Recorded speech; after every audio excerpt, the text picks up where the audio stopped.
And there was many tobacco buyers throughout Kentucky, Tennessee, Virginia's, what have you. So with that,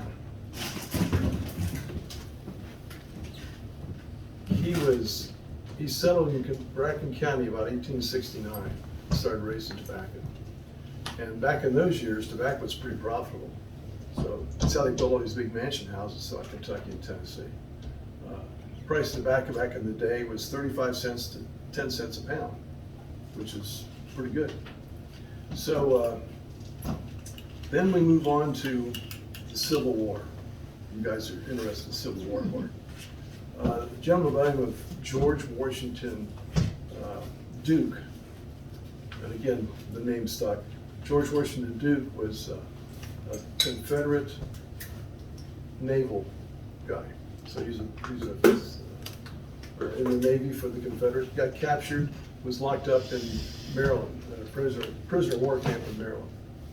Then, when the war is over with, he was able to walk home, which is 130 miles away. So he walked home back to North Carolina, and didn't know what he was going to do, didn't know what he was going to find. So for some reason, as the Northern troops went through that part of North Carolina, they didn't burn down their tobacco barns. So they had 5 barns full of tobacco, which meant that they could start a business of processing tobacco products and selling them to the folks. They started their factory. They had a very modern factory at that time. It was a chicken coop about the size of that back room, or maybe about the size of that kitchen. Very, very small. So they started making tobacco products. Then along comes his son, James Duke. His nickname was Buck Duke. And he always said, you know, that son can't be mine. He's too mean. He's a mean guy, which he was.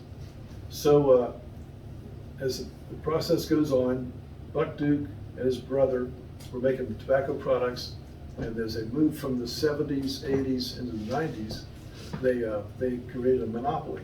So they were the only people involved in tobacco companies because they bought out all the competition. George Washington Kinney's cousin was Kinney Tobacco up in New York, and they were part of the trust when Buck Duke bought them out. So now you got, instead of having many buyers going through the countryside buying tobacco from different farmers, it goes down to one buyer, and that's Buck Duke. So Buck Duke had the only buyer in town.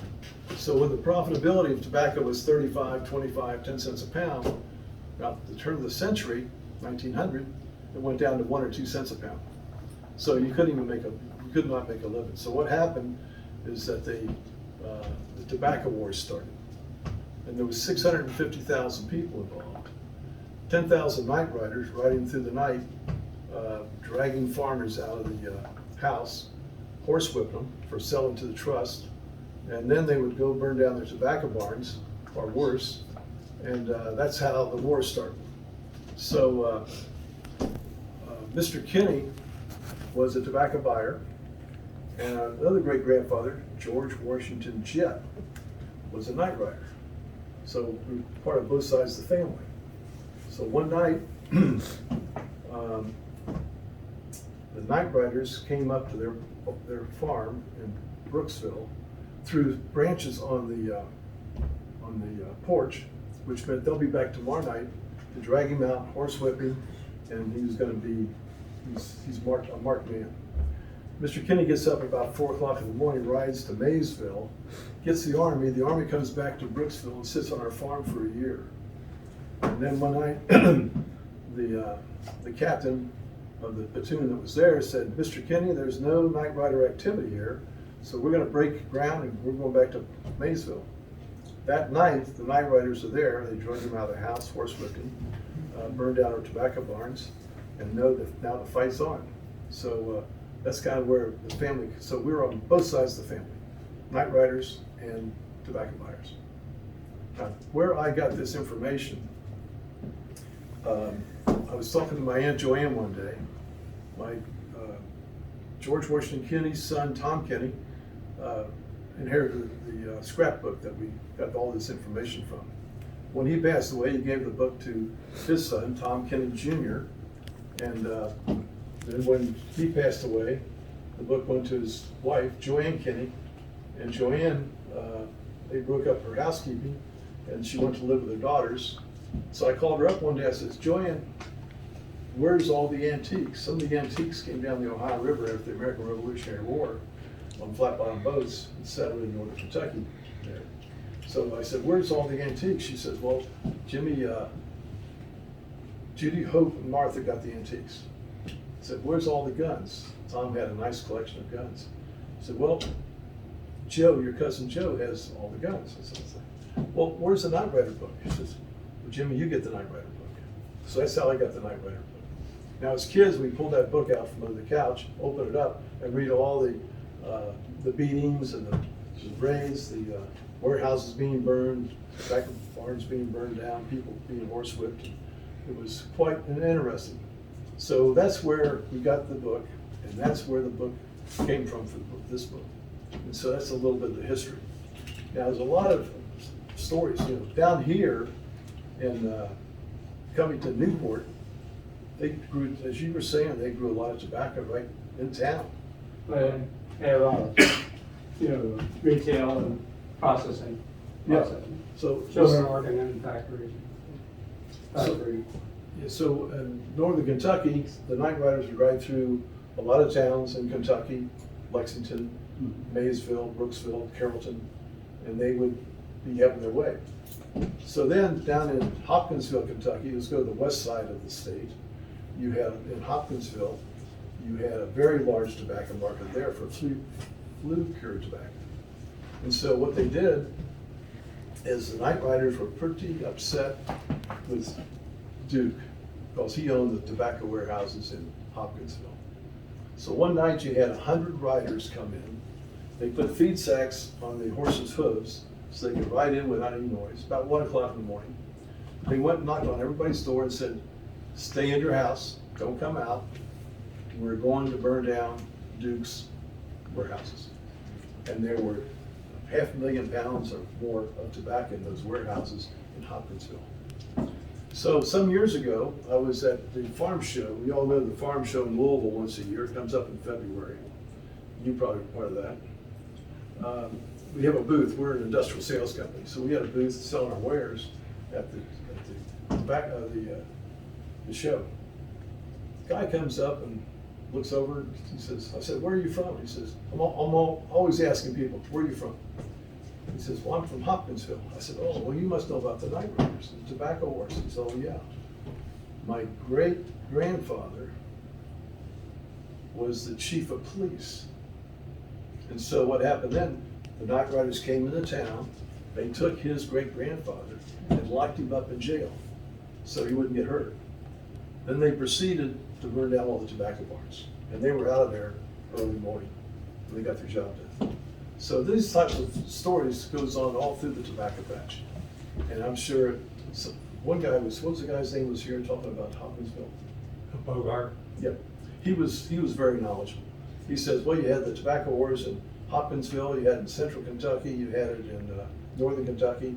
And so what this book's about is brings up the other parts, but basically comes about the northern Kentucky area. And so it's great history, knowledgeable. We had a good time writing this book. So then Buck Duke, God bless his soul, he was kind of vicious. He treated people pretty badly. He was giving money to Trinity College in North Carolina. And so he went and had a meeting with the board one time. He says, they're giving you guys a lot of money. And I want you to change the name of this college from Trinity College to Duke University. And that's where Duke University came from. And so he got his way. They had offices when they were really established around 1890, 1900. Buck Duke put together the American Tobacco Trust in 1890. And so they had their offices in New York. And it was they were making money like you couldn't believe. And we're talking, in that period of time, we're talking billions of dollars of revenues that's coming in. And so there was a love interest there too, with a guy. This guy's daughter was being wooed by Buck Duke, and they got together. His father was really, her father was really upset with this because he was wooing his daughter. So they got married and they had a child, Doris Duke. I'm sure you've heard the name Doris Duke. Yes. She died here back in 1993. Well, as Buck Duke goes along, he's doing pretty good, making lots of money. Cut a long story short, Doris Duke inherited, when he died in 1925, $4.9 billion, which was a lot of money. So, and she took that. She was known as a poor little rich girl because she was very much a socialite, and she had the money to do so. So her travels were from Europe to America, all over the place. So then, Buck Duke dominated people. When he had the American Tobacco Trust was put together, that's when they controlled everything with the price of tobacco sunk by around the turn of the century. So now going back to the Night Riders, we had a great president back in those days. It's Teddy Roosevelt. Teddy Roosevelt was one of our best presidents we ever had. So he gets wind of the Night Riders, the tobacco wars and what's going on. So he kind of intervened into what was going on. And they said, in 1890, we put together 1890, we put together the American Tobacco Trust. Where's it going? It'll come back around. Right, Stephanie? They had the monopolies of that day started about 1882. The first monopoly out there was Carnegie's Steel Mill Trust. The other monopolies was the oil trust with John D. Rockefeller. Then you had the tobacco trust, James Duke. And all told, you had 440 different trusts. You had the ice cream trust, you had the ice trust, you had the buggy whip trust, you had any kind of manufacturing or anything going on. The railroad trust, the steel mill trust, all those trusts were there for one purpose only. The purpose was to keep the common man down, suppressed. The rich guys kept their money together, and they were able to control the market, and they did it to the detriment of the people. So now we go to Teddy Roosevelt's looking at this, and he's doing his thing and trying to bring together how can we bust up the trust. And the whole thing was to bust up the trust back then. So December 11th, 1911, John D. Rockefeller goes before the Supreme Court and 11 o'clock in the morning. And the judge is there, the justices were there and said, you know, what do you have to say for yourself, Mr. Rockefeller? He says, well, I started this industry is mine, but this industry was not here before I started. And I created this, and it's mine, and you have no right to try to get me to do away with my company. And the judge finally came back and said, well, guess what? You have a monopoly. The monopoly of 1890 was the Sherman Antitrust Act of 1890 means that you are a monopolist. And monopolists are illegal in America. And you will sell off your companies. He had 6 or 8 or 10 companies. You'll sell those companies off in 6 months, or we'll take it. So he did it. And to his defense somewhat, after selling those companies off, he made far more money with those companies sold off because he owned stock in those companies than he would have ever done by himself. Then that afternoon, James Buck Duke walks into the Supreme Court, And they say the same thing to him. They say, you have a monopoly. And he says the same thing that Rockefeller said. Yeah, I got a monopoly, but I developed this. This is my industry. It wasn't here before I took possession of this. So that's the way it is. And then the judge said, Chief Justice said, you will sell your company off in 6 months, and or we'll take it. And so he sold his company off, and they made far more money broken up than they ever would have by themselves. Then you had the Steel Mill Trust, the Mining Trust.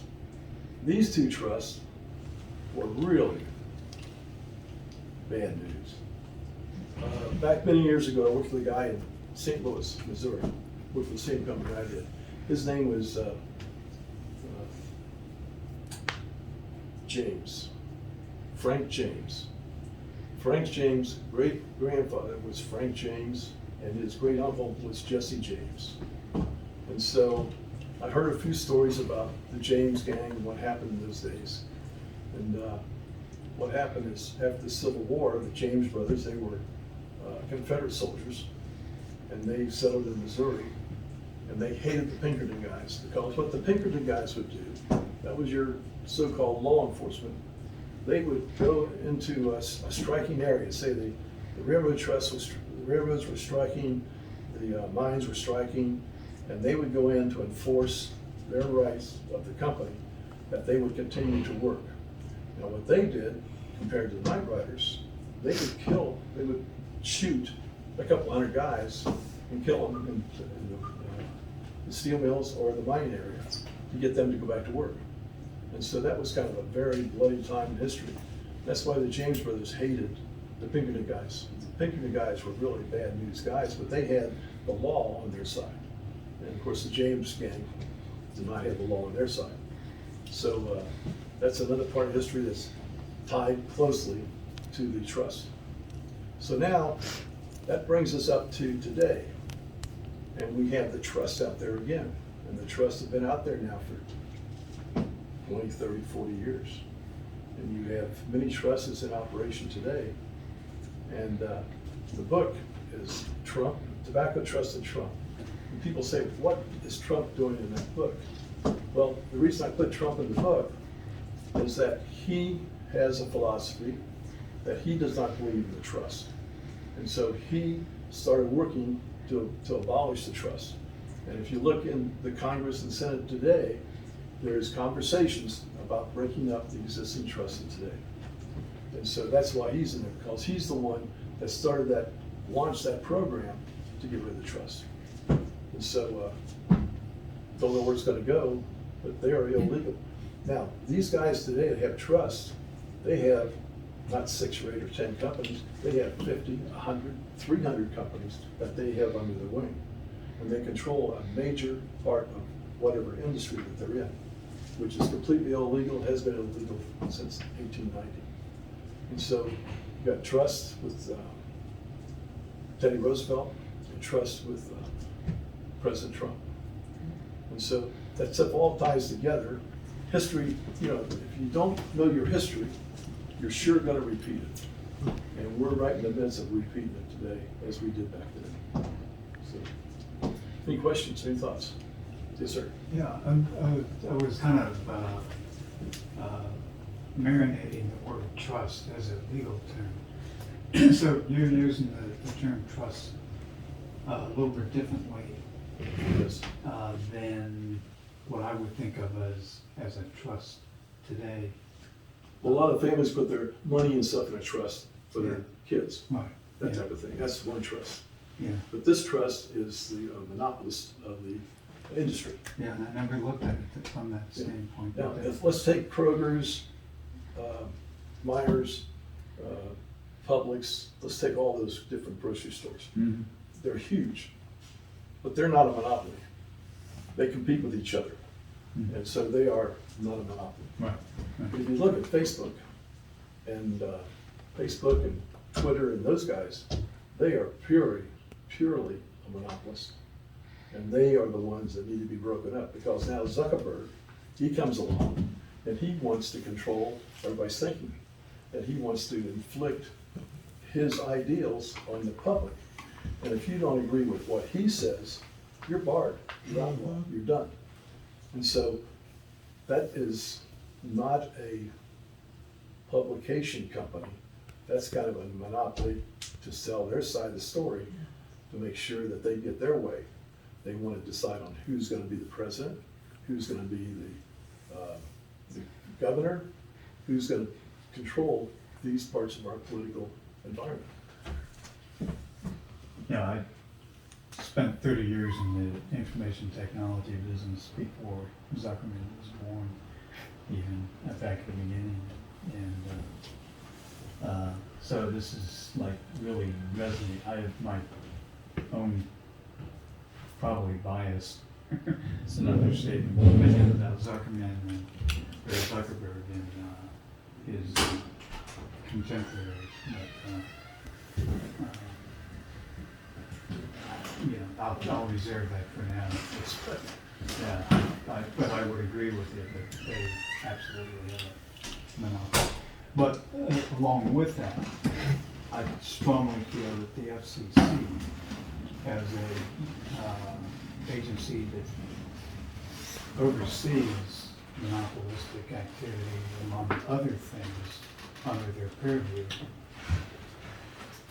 let that cat out of the bag back in 1996 when the new Telecommunications Act took place, which opened up the opportunities for guys like Zuckerberg and other CEOs, Twitter, to have unfettered access to our nation's communications infrastructure for whatever purposes they wanted to use them for. What do you think those purposes were? Well, I think you said it well, personally, especially after learning about Zuckerberg, listening to him speak publicly when he was in his 20s and forming his company. I never, from those experiences, believed that he had the maturity, smart guy, no doubt about that, but he never had the moral and ethical maturity to run a company that has this big of an impact on our society. And I still believe that. It does. It's incredible. But again, those guys need to be broken up. Now, if you break up, just imagine breaking up 50 companies, 100 companies, or 300 companies, and breaking and putting that out in the society. The more jobs that would be created, the more business that could be opened up, the more taxes that could be paid. It's stifling the American economy pretty bad, I think. Well, I wouldn't disagree with you at all. I think you're right. That I think is secondary to the moral and ethical issues involved in having these companies dominate public thought. Yeah. So much as they do. Now, the other thing about monopolists, about these big, huge enterprises that control big markets, that's a very detriment thing to society, because you can't have people with that kind of money. Let's take Bill Gates. Bill Gates is, I don't trust Bill Gates at all. You got Bill Gates out there, you better be careful. He's been buying up farmland. He's got about 250, 300,000 acres of farmland throughout the country that he's bought up. Tobacco? Yeah, let's put him in the tobacco business, right? Put him back where he belongs. But he's got all that farmland across the country, and which means he's taking farmland away from what could be farmers to control their destiny. And so he wants to control that big, huge farm market, which is very dangerous to society. No one should have the ability to have that kind of power. Nobody. But these guys do, and so they're very dangerous. Bill Gates, he's, I don't know, he's something else. But there's a story about Bill Gates. He was in the 6th grade in Seattle, Washington. And he was a computer genius, he really was, in the 6th grade. So what happened to him is he was in class, and the principal brings in a guy from the bank in Seattle. to talk to the kids, basically, fifth, sixth graders, seventh graders. So he's there talking about all the great things about, back those days, IBM had these big super computers. I went down to Cincinnati Gas and Electric in their, one of these rooms, big, huge rooms. He said, this is all was big computers. And this is about the time the big computers were going out and the PCs were coming in. Yeah. So Bill Gates started talking to the banker and says, the banker said, we have this problem. And Bill said, I think I can solve that problem for you, a sixth grader. And so they invited him down to the office, and then he spent time down there. And then IBM kind of got interested in him, and he went to Schenectady, New York, was out there. This is as he gets into high school, things going along a little bit. So he walks by this room, and he looks in the room, and he says, what's that? Oh, that's nothing. That's a PC computer. It's worthless. We have no interest in it. And so he said, wow. So what he did, after his tour through IBM, he says, I'd like to play with that computer. Would you sell it? He says, you can have it. They were so thought so little of it. They gave it to him, along with the patents and copyrights. He got it all. So he takes that to Seattle, and that's what started his company. And we all know what the history of that was. It just exploded. Yeah. And that's where he got a lot of his money.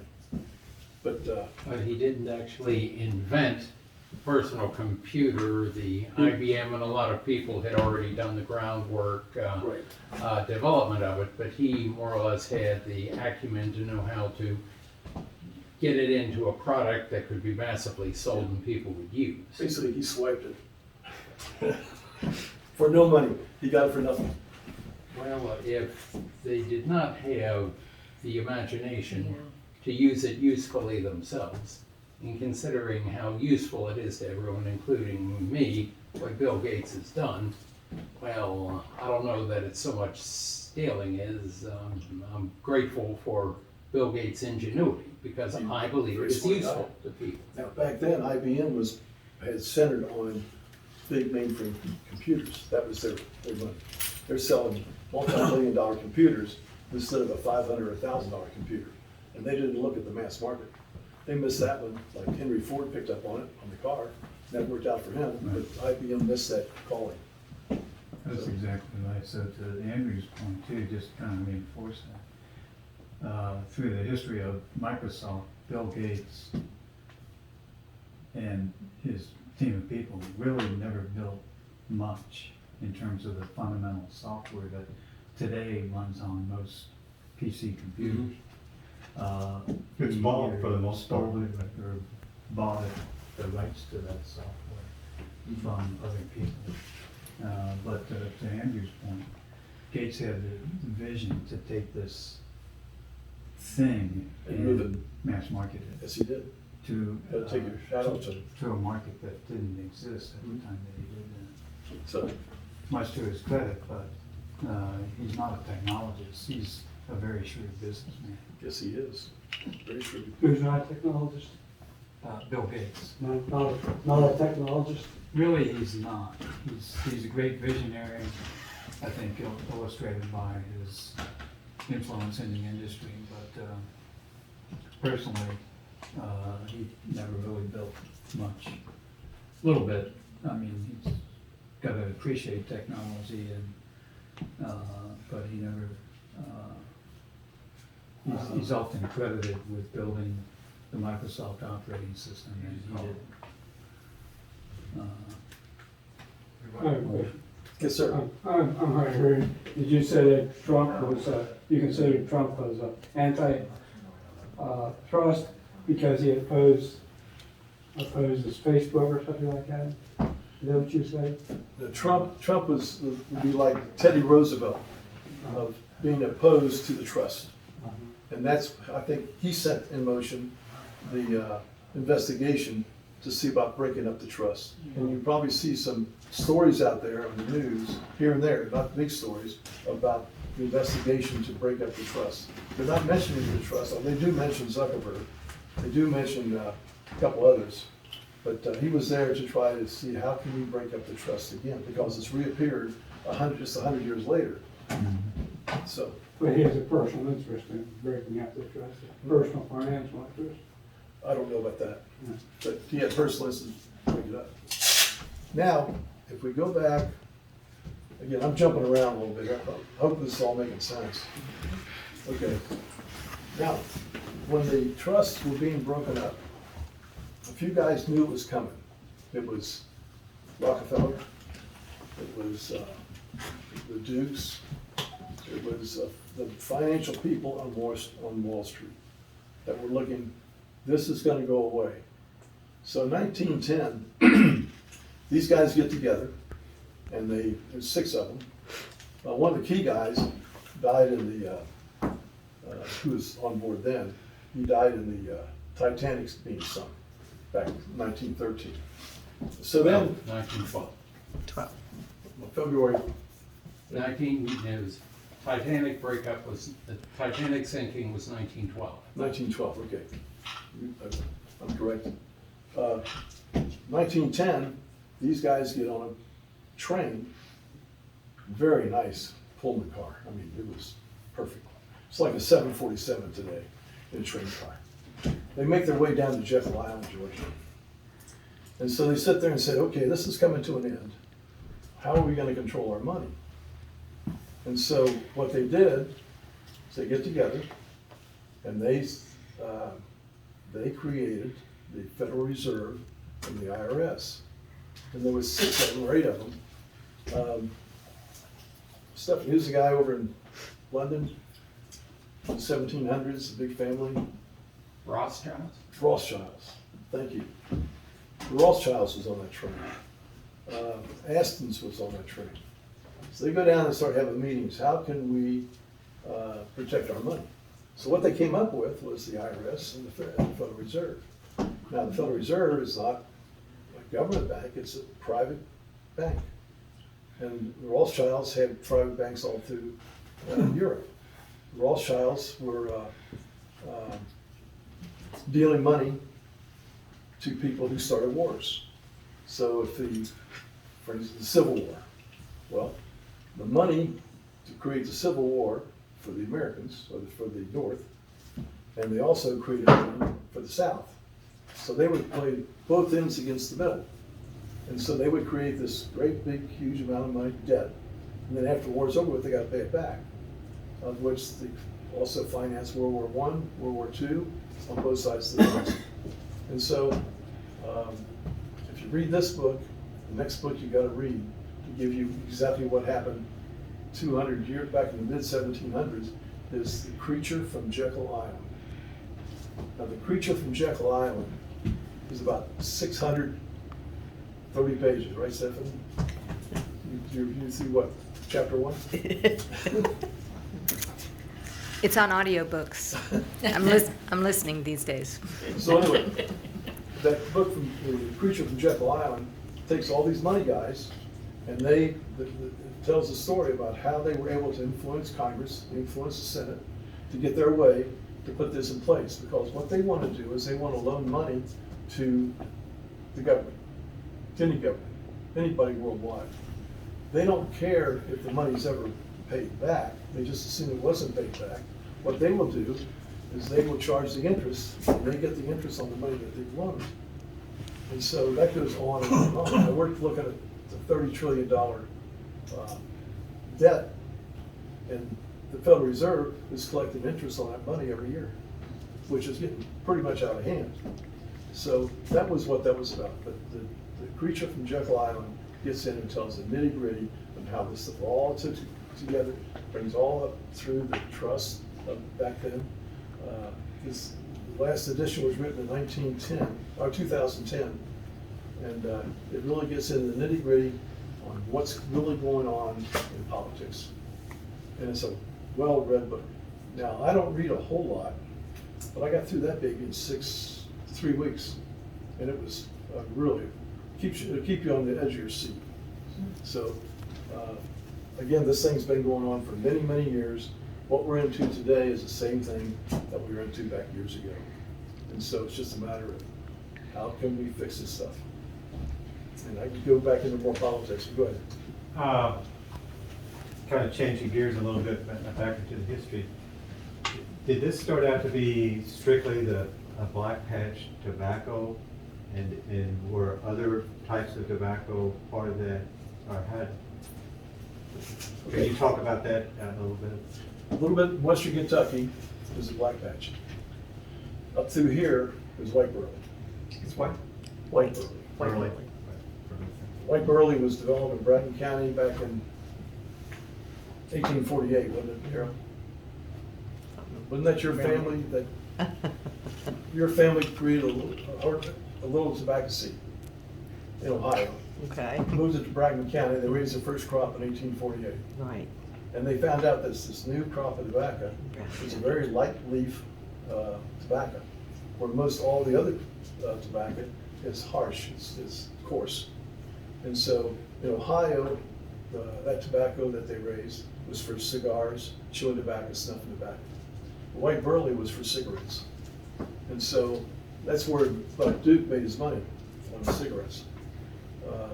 It's a very light leaf deal. When you smoke it, you can inhale it, and you get a high on it. It'll kick you up a little bit, quite a bit. So that's where that came from, was Bracken County. Then when the Civil War broke out, you had the armies coming through Bracken County, or through Kentucky, and they would get a sniff of the white burley tobacco for smoking tobacco, and they kind of got hooked on it. And that's how that whole thing just bloomed. And white burley became very popular and very dominant in that marketplace. So, but yeah, There's a piece here. so anyway, that's how the white burley came about. Now, tobacco's been around for a long, long time. They used to use tobacco leaves for money. That's back in the mid 1400s, 1600s. So money does grow on trees. Tobacco, yeah, tobacco. Yes, sir. Are you familiar with Wendell Berry, the author? He's a Kentucky author. He's a farmer, and he has an interesting take on James B. Duke that, Interesting. if you haven't read it, it's about the same take as you put forth, but it's interesting as he sort of tied it to his family's tobacco farm and James B. Duke, and it's kind of a little story. Oh, he's part of that too. He's interested in the Duke family. Yeah, well, just to disparage him. But it's an interesting take on the whole thing, much like what you put forth. What was the name of his book again? Well, it's not I don't know the book. His name's Wendell Berry. Okay. It's just, I think it was just a paper he wrote or something about how he met James B. Duke, when in fact he went to Duke University and, met the statue. And, It's there, yeah. It's a kind of a tale. It's, Well, there's a guy, a circuit judge writer in western Kentucky. His name was Bill Cunningham. Do you guys know Bill Cunningham from western Kentucky? Not the guy on the radio. Anyway, Bill Cunningham, he wrote a book on bended knees, which gives a good story about what happened in Hopkinsville, Kentucky.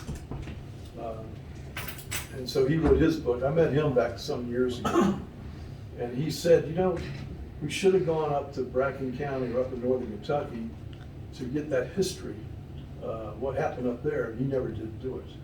He says he's sorry he didn't. So I met him one time, and I took the scrapbook down and showed him the scrapbook. So we talked about it, talked about a movie, several things, but nothing ever developed out of that. So Bill Cunningham was really, his book is very, very good. There's several books out there. The lady there in the hat gave me a book on Bracken County tobacco.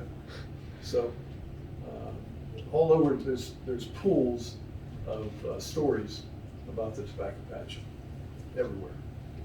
So yes, sir. Maybe Axton, A-X-T-O-N. A-X-T-O-N. You're the first man who wrote a book on tobacco. I don't know about Senator in Kentucky, but pretty much. And he talks about plug tobacco and where that comes from, and how all these little odd names and stuff you run into, where it came from, Mm-hmm. plug the back, I extract the back from a knot of a tree and stuff like that, you know. In the primitive days, you know, and it leads up to cigarettes coming in and tobacco, chewing tobacco being replaced eventually, more or less by cigarettes. And not completely by any means, but cigarettes becoming popular with the World War I soldiers, World War II soldiers.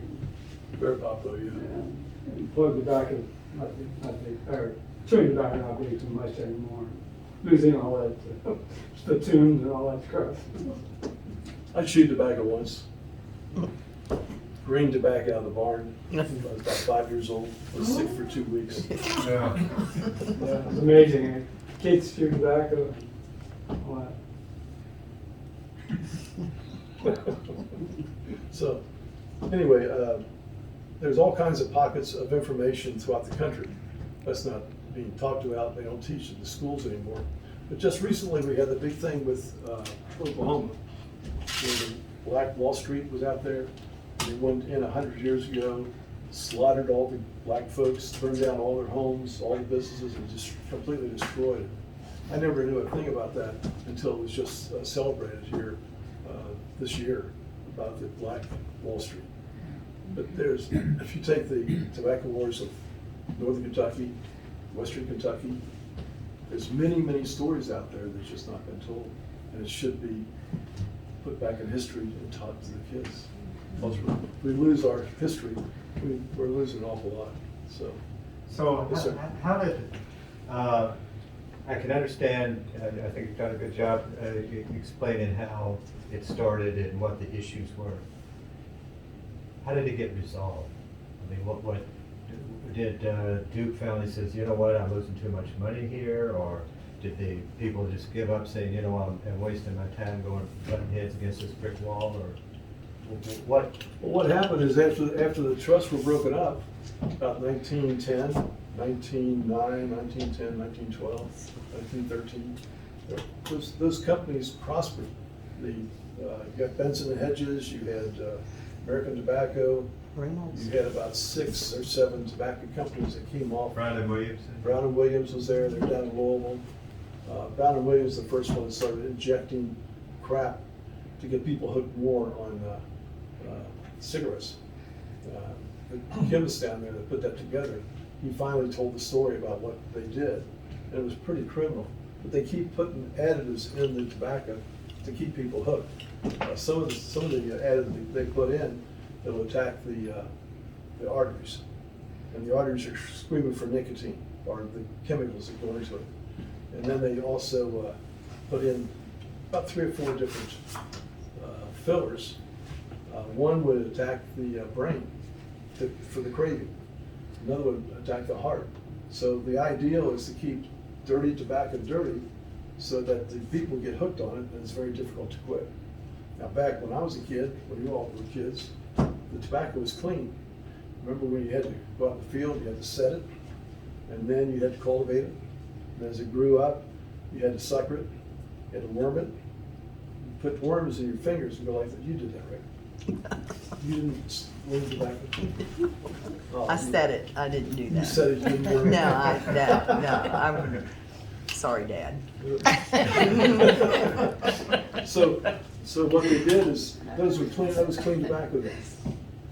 You didn't hear of a big thing of cancer back in those days. So it's clean tobacco. Probably about the mid-60s is when they started injecting different chemicals into the tobacco.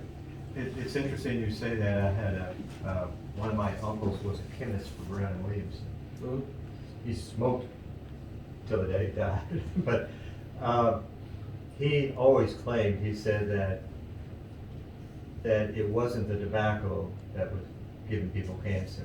He says that it was the additives that was giving people cancer. It was. Now, maybe he was right or maybe not, but I have some credence since he was a chemist and that's what his specialty. Well, you got that team of chemists in there to create those chemicals to do it. Now, the other thing they did, back then, everything was done, you know, you go out and you cut the stock and put it on a stick and hang it in the barn. No chemicals were used. Except one day after the war, I think 1948, 1949, when I was a kid, in Brooksville, sitting on our front porch. We had a farm on the Bluegrass Road just outside Brooksville. And Mr. Rumford decided he was going to kill all the worms and stuff with an airplane. So a guy came in with DDT on it. He came in, I mean, it wasn't a very big line. He came and dropped in, sprayed it, went up, and we were sitting on the porch after dinner. Oh, my And we got God. a snootful. That's the last time we ever used a crop duster. Shard, yeah, shard. Yeah. So, yes, sir. When the monopoly of tobacco was broken up by the Supreme Court, they went to the marketing system where you would, as an individual farmer, you would bring your tobacco to a warehouse and there would be an auction. So I remember going to the auction in Paducah and watching the tobacco that we'd worked on all year sitting there on the basket, and these tobacco companies gathered around, their representatives gathered around, and it was auctioned off, and the one that bid the highest bought our tobacco. And we got a good price because it was a competitive situation between the tobacco companies and was by auction. So it was a good system as far as we were concerned. I was there, I was at the auctions too. And it was a good system. And of course, as kids who worked on the tobacco patch, they had a little tobacco, we also had a little bit of tobacco. And we were rooting it on who's gonna bid the most for our crop. Yeah. That did the same thing back in the 1800s, because then the tobacco buyers would go from farm to farm, and they would bid on the tobacco the same way they did in the warehouses. And so that tradition started back then, and then after the war was over, then it continued on. It was out at where the Air Lanker Kroger is now. I think it was the Boone Canton Tobacco Warehouse. And once, I think about 11, 12 years old, I had the privilege of being allowed to go with a bunch of other boys and watch this tobacco auctioning, these adults walking from pile of tobacco. And if you've ever heard a fast talk, Yeah. oh, Yeah. and as I looked at these piles of tobacco, well, they weren't very appetizing looking. They were paying big money for this stuff, but as you say, yeah, that time it was apparently every bit of it was sold and at a good price too. Still nice. I'm glad that once in my life got to see. Yeah. Yes, sir. Oh, I was just gonna mention, I think when, by the time James B. Duke lost his tobacco, I think he was heavily invested in energy at that point. And in fact, everybody here probably writes his Duke Energy every month. And that's from James B. Duke. Oh, yeah. He bought CG&E and bought all the, Yeah, he was big in the power plants back then. yeah. But I think he had something, I don't know this for sure, I think he had something to do with Thomas Edison and the bank, Chase. Because they're the ones that competed to get Tesla out of the energy business. They broke him because Tesla had the right idea. He wanted to go with AC alternate current, and then the guys wanted to go DC. They found out DC current could not be transferred on lines because it would die quickly. So you're going to need a lot of DC power plants compared to the alternating current power plants. So yeah, he was part of that, and he had his hands in that. Sure, he had his hands in several things. So, I saw that recently I was reading about John Wayne, and you know his real name was Marion Morrison, and he played football and whatever. At one point he gets the nickname Duke from the dog that he walks around with, because that was the dog's name, and they were always together. So when, you know, even if he wasn't with the dog, then people would call him Duke, which is the dog's name. But he liked the name. And years later, after he gets some fame with his movies and stuff, he was trying to sell, I think it was whiskey or some kind of alcohol. And he didn't want to use John Wayne, didn't want to use that, but it was Duke Morrison's whiskey or something like that. mhm. Duke University sues him Oh, over the name of Duke. oh, gosh. Even though that was really his name. And the university wins. Oh, my gosh. I never heard that story. I I can remember one time my uncle was going to sell tobacco in Maysville, and there was going to be a bunch of Japanese there, and he said he got the most money he ever got for tobacco because they outbid everybody in the whole place that year. He said a bunch of them came over, and they took almost every warehouse there. They went to the Japanese, so there was a lot of interest that year that he took it. So. Well, in America, if you were a one-packer or two-packer a day smoking cigarettes, over there in Japan and Korea, Yeah. 5 packs a day. Wow. They have a cigarette in their mouth all the time. 5 packs a day. 4 or 5, something like that, yeah. What were the additives that were put in the I don't know that. Okay, I just wondered. I'm not a chemist, I've been I told can, that. I'll Google it. Yeah, you can Google it. It's there somewhere. I think nicotine was the main one. And then later on, some of the cigarettes, they put menthol and stuff like that in. Yeah, right. Well, now with vaping, you're not gonna have to have tobacco, they just mix the chemicals, and you're just getting straight additives. Oh, yeah. More kick for your money. Yes, sir. After the antitrust, about 4 brands became prominent, right? The Camels, Chesterfield, Philip Morris, and another one, I think there were 6 or 8 companies that dominated the market. six or so brands, 4 or 6 brands. Yeah. Kind of it sounded like a kind of a government industry trade-off or agreement or something like that. You ended up with 4, 5, 6 companies in there, and they're choice brands. Mm-hmm.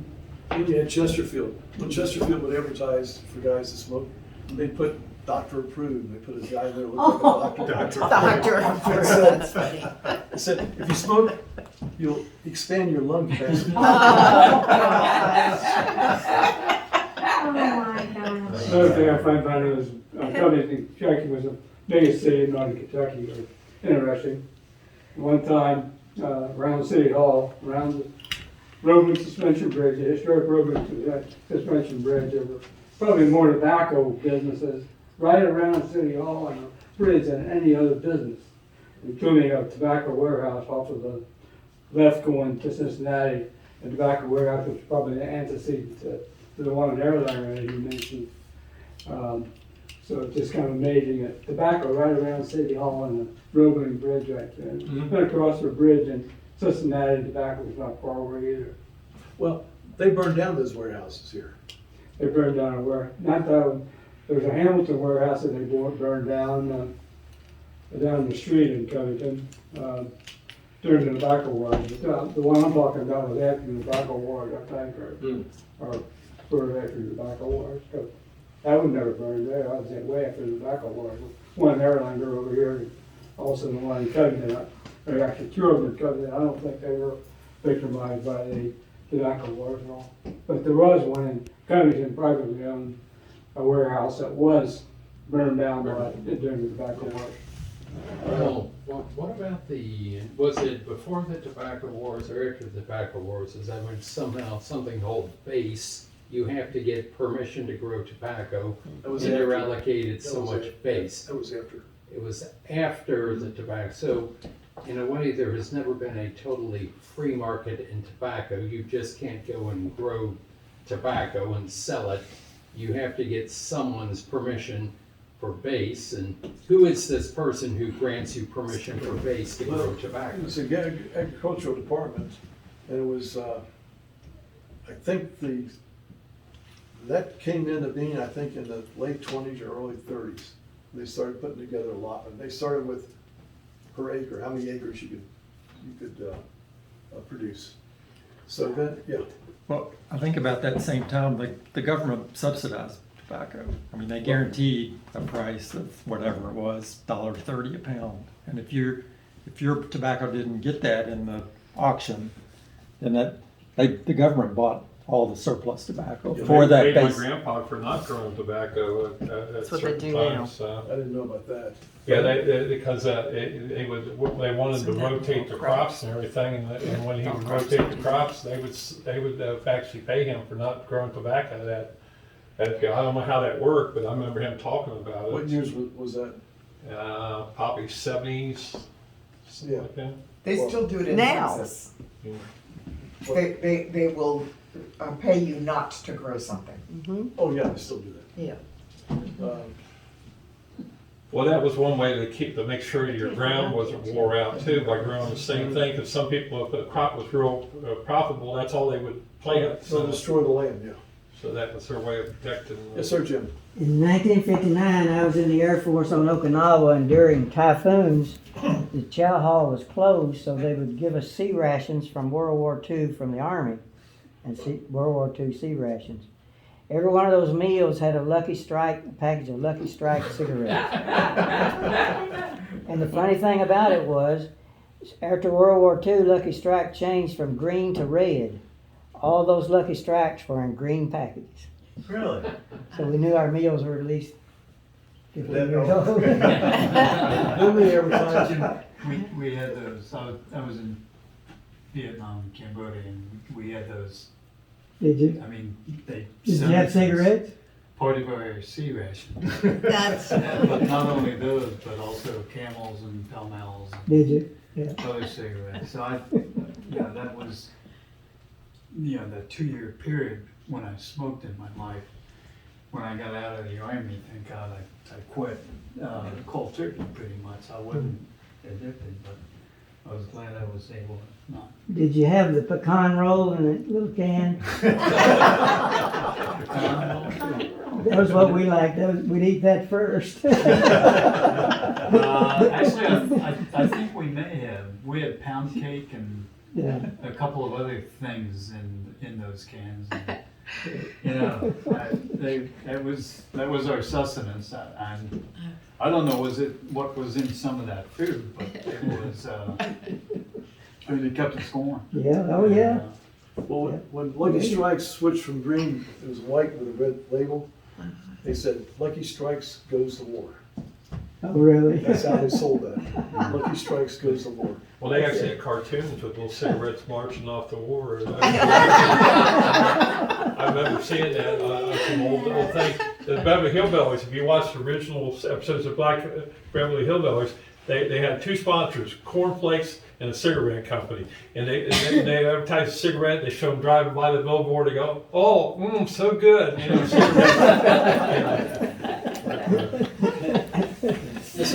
The curious thing about allotment, talked about allotments, the government allots so much space, acreage on each farm, But I remember that our tobacco was planted as close together as possible, as much poundage as you get. Well, I think And that later on, space they allowed- actually, Yeah, when they right. come up with the different, experiment with the new tobacco and everything, they actually were growing people to do the test tobacco for people. I know, before my grandfather died, he was growing a whole crop that the agriculture wanted him to grow. They were paying him just to grow this type of tobacco. I guess they were testing the new type of it. So towards before he died in the 80s, he was getting paid just to put this new tobacco that they wanted planted and growing, and then they actually didn't have to sell it to the tobacco thing. They actually came and got it.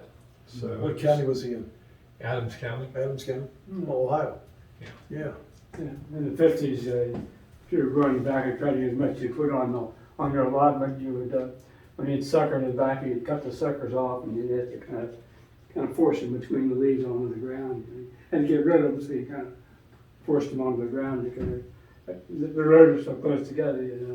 Same thing with cutting tobacco. You lay the sticks before you chop the tobacco Lay off. your sticks out And the first. sticks had to kind of get them in there between those rows. Wasn't that bad. That was kind of an element of it. Well, the reason they went to poundage over acreage, Yeah. because the acreage was producing a lot of tonnage of tobacco. It's what? They were getting a lot of tonnage out of a crop of tobacco. Out of an acre of tobacco, you got a high tonnage. Yeah. So they went to the poundage base instead of the acreage base. Yeah, they were on there with the poundage base. Because then tobacco was being grown, it was really heavy, so they were disproportionate to what they wanted, so they changed it to the poundage. You think that was related to fertilizers and just Oh, better yeah, the technique? fertilizers and all the things that you used back then. It got so, Also, another pretty funny thing is Burlington is the county seat of Boone County. When I was a kid, we lived in Boone County. And you go into Boone County, you see these little patches of tobacco on these residential lots, you know, so I don't know how that worked, I don't wanna castigate aspersion drain. It seemed like the city officials or some kind of officials or something were growing tobacco on their little residential lots there. Got the allotment from the government or something like that, and they weren't really farmers, it seemed like, they may have been, but I was kind of funny looking. Well, my first and only crop of tobacco was in Brooksville, in the guy's backyard, Yeah. and it was 1/10 of an acre. And my grandfather probably worked harder at it than I did. But that 10th of an acre sold for $300. I got $150. But $150 in 1953, that was a lot of money. That was a lot of money. Buy a pair of jeans for $79 a pair. Car, you get a nice used car for a couple $100. So that was a big deal. So, but anyway, there's many stories out there. So let's go back to Doris Duke for a minute. She was a wild woman. She inherited $2.9 billion from her dad. When she died in 1993, she had $11 billion, is what that came about. So you talking about Doris Duke? Doris Duke, yeah. She married one of the actors, right, for a while? For a while. Yeah. She used to date General Patton. George Patton. wow. She was George Patton's lover. She It's ran, more interesting. she ran around with Jim Crosby, Bob Hope, and all the movie stars from Hollywood. Well, she is a hero in Mansfield, Ohio, Richland, Ohio, where my good friend, his buddy ex-wife lives, because Louis Bromfield, who was a movie scriptwriter at that time, when it looked like a lot of the land around him might be developed, pulled down, and the area wanted it preserved for the farm, and it's still a farm state park now. She did the buying and donating of the land so that Louis Bromfield's farm could be preserved and preserved as a farm state park up there in north central Ohio. So up there around Mansfield, Ohio, she's a local heroine, Doris Duke is. Oh, yeah. Well, she was something else. She was quite a character. Quite a character. So. Yes, sir. One last thing, when I was a young man, I taught at a small college, and one of the things I taught was economics. And the best way that I found to explain what economics was and how everything worked, there was an article that this man wrote in World War II. He was a prisoner of war, and he talked about how an economy worked inside a prison, and their currency was cigarettes. Yeah. And what he saw was the smokers got sick more and died more often because they were taking their resources and buying cigarettes. The people who didn't smoke, they got more food. And then people right away start, well, you know what, if I pull a couple of these strands out of tobacco, it still looks like a cigarette. And so you had people were kind of counterfeiting things, and there was inflation. And then when some kind of a care package would come in, and then everybody had cigarettes, then cigarettes really weren't worth very much. It explained inflation, and it explains everything. This very short article about what happens in a little prisoner of war camp. But it was tobacco that was their currency. Yeah, tobacco's been currency for a lot of times. There is one movie out there that's very, very good. It's called The Bright Leaf. And Cary Grant was in it, and I forget who the girl was that played Doris Duke. But it talks about the battle between Buck Duke and Doris Duke's dad. Oh. And he got so excited and so upset, he died of a heart attack. Oh. But the movie goes down and brings in the point of how this thing developed along the way. And it was basically staged in the Carolinas. And he was able to Buck Duke got the price of 20 cents a pound for tobacco.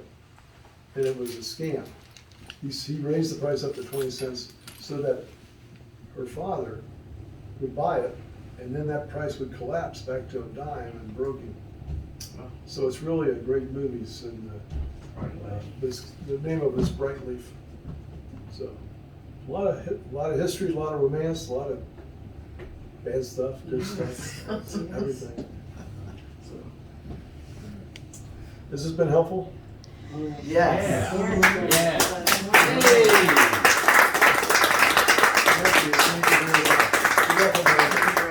Thank you very much. I have it. Yeah.